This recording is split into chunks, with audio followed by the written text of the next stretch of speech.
Ito na yung part 2 para sa mga autism flashcards and autism charts. Yung last time, pinakita ko sa inyo yung routine charts, calm down corner, token board. This one naman, yung pinakita kanina is WH questions.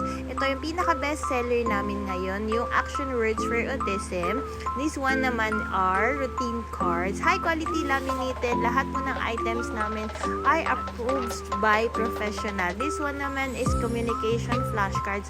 And pwede po kami magpa-customize ng need nyo or pinagagawa ng therapist nyo. Pwede po. Ito naman yung, ayan, communications flashcards din yan.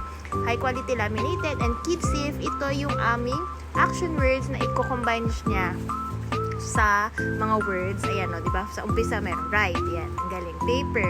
Yan. Action words siya and then yung things na nakamatch sa kanya. This one, another set for communication. Ayan. And then, this one,